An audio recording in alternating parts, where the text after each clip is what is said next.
Today I want to talk about Oklahoma losing Jon Michael Terry for the remainder of the season and what happens next and all that's coming up after the bumper. Don't be cornering me. Hold up. Time. You gotta help me with that corner shit. What's up, kinfolk? It's RJ Young. I am not on a step mill. Consider hitting the like and subscribe button because I upload a video every single day. It's always sports related. We have a good time. Today, I want to talk about Oklahoma losing rush end Jon Michael Terry. Jon Michael Terry was a dude that had played a lot of football for Oklahoma, particularly on special teams, and then with the regime change, got an opportunity to make a move. Now, this is a guy that started out playing inside linebacker, moved to playing jack linebacker in Mike Stoops' scheme, and had settled on rush in when Alex Grinch came in, along with Brian Odom coaching the linebackers, and of course, Roy Manning coaching cornerbacks, Grinch himself coaches secondary, and Calvin Thibodeau coaches defensive line. And Jon Michael Terry was a guy that took some time to figure it out, but when he did, he earned the starting position at rush end, mostly by being sound, not having any mental bust, and flying to the football. You knew that Jon Michael Terry had all the ability in the world coming out of Victory Christian in Tulsa, my hometown, had 175 tackles as a senior in high school, could have gone to Oklahoma State, could have gone to TCU, ended up at Oklahoma, and had really kind of made that rush in position his. That's a really unique position to what Grinch is doing and a pivotal position to how you view the defense. I mean, I've seen that guy line up in a three-point stance on the end. I've seen him line up in a Sam linebacker spot where he kind of sort of has to go with the curl and flat, but it's mostly responsible for coming downhill to try to make tackles. And what does that mean now that he is lost with a lower leg injury that Lincoln Riley said was non-contact? So you can draw your own conclusions as to what that is. I mean, if you're guessing about it, yeah, the dude needs surgery to have it done. You know where we're going with this. But that means that redshirt freshman Nik Bonitto and true freshman David Ugwoegbu are next men up, as they say. I hate that term because I feel for Jon Michael Terry because missed him last week against West Virginia, and then, it's not gonna happen for him.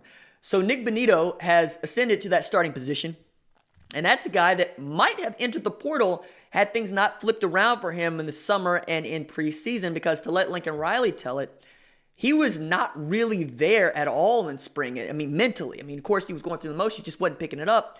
And that was a guy that was also very close to Mike Stoops, who had recruited him. And remember, Nik Bonitto was an Under Armour All-American and the kind of guy that could play inside or outside. So seeing him move to rush in was particularly cool because you got some cover there when Jon Michael Terry couldn't go. But behind him, David Ugwoegbu seemed like the most natural fit for this position. And that should make a lot of sense because he committed to Alex Grinch and was joining up knowing exactly what he was doing. He's sleek, he's long, he's rangy. He made his living as a pass rusher in high school. And coming up to Oklahoma, he's been remarkably good at getting people onto the ground. And you'll also get Mark Jackson back into the fold. Now, Riley didn't say that Mark Jackson had been in trouble or in the doghouse, but you could see that there was some friction there as to why he wasn't getting on the field. Mark Jackson played a lot of football last year for Mike Stoops and was the guy once Addison Gums decided that he was going to transfer and go to Oregon State. And we expected to see a lot of Mark Jackson, particularly at this rush-in spot, because it felt like a position that was tailor-made for him. And now with the injury to Jon Michael Terry, everybody rises up the depth chart. Riley was asked if he was going to move somebody else over there to try to give him more cover. He said no, because, he saw what we saw. Ugwoegbu and Bonitto have been doing an outstanding job at that position. And they've even brought Ryan Jones over there from time to time to get him onto the field. I don't think that is such a great fit for Ryan Jones. I watched him get blown up by the left tackle when he tried to come off the edge with a three-point stance. That guy was a wide receiver in high school who moved to safety at Oklahoma, who dropped down to Sam linebacker last year, who was moved to Will this year. He's an athlete. He's an outstanding athlete, and he's the kind of guy that I would love to see find a role in this defense, but I just don't think it's going to be there. However, they felt good enough about playing him out there that they continued to do it, and you'll see Ryan Jones continue to get opportunities to play in this defense, whether it be at the rush-in position or at inside linebacker. So that's a huge blow for Oklahoma, who had made it through the season mostly unscathed when it comes to injuries. I know that Eric Swinson and Adrian Ealy were out for some time, but those guys have been able to play, particularly the biggest game of the season against Texas, where they were really good. And if there was a game for which you wanted to have Jon Michael Terry, it's coming in the next month when Oklahoma has to travel to Waco to play Baylor at McLean Stadium, and you get TCU at Oklahoma, you get Iowa State traveling to Oklahoma. That's going to be a big game on November 9th. And of course, got to go to Stillwater to play a, rivalry game, as some might call it. I say 88, 18, and 8 doesn't really make it a rivalry. It's just a thing that you do. But here of late, Pokes fans have thought they had a chance. Hadn't really, but you know what? You would really love to have Jon Michael Terry if you get to the Big 12 championship, like many people think that they will, myself included.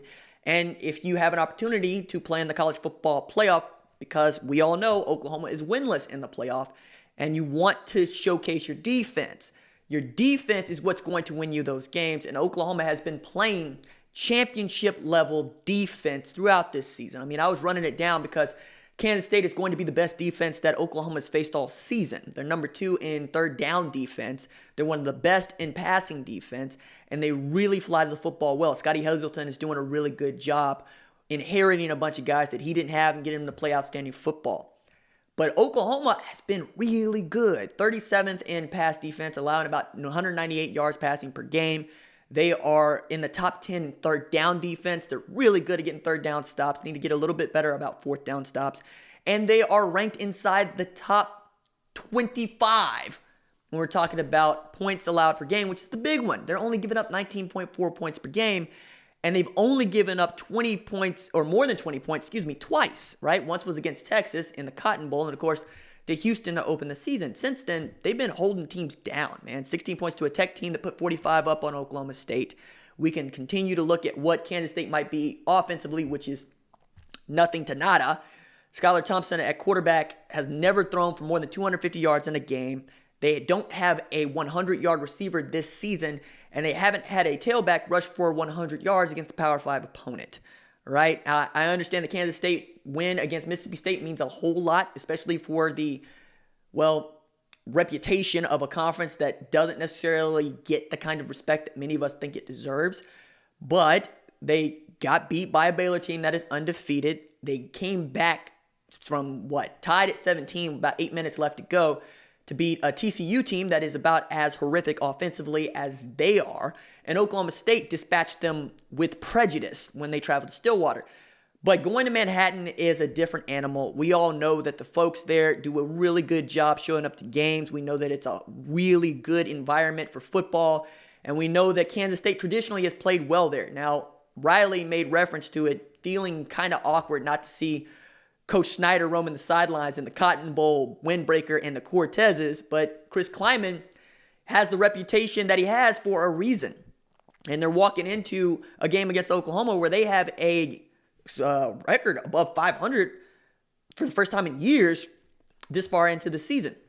So you can see that Chris Kleiman is immediately taking effect with the way that he plays football, and they play a different brand of football because offensively, while they're not good, they're going to give you a lot of different looks. They're going to give you a lot of different things to account for. They're going to make sure that your eyes are disciplined, and that's a big one for Oklahoma because against the spread offenses, they get a lot of looks that they are used to seeing from their own offense. They know where their triggers are. They know where their keys are. They know what the reads are.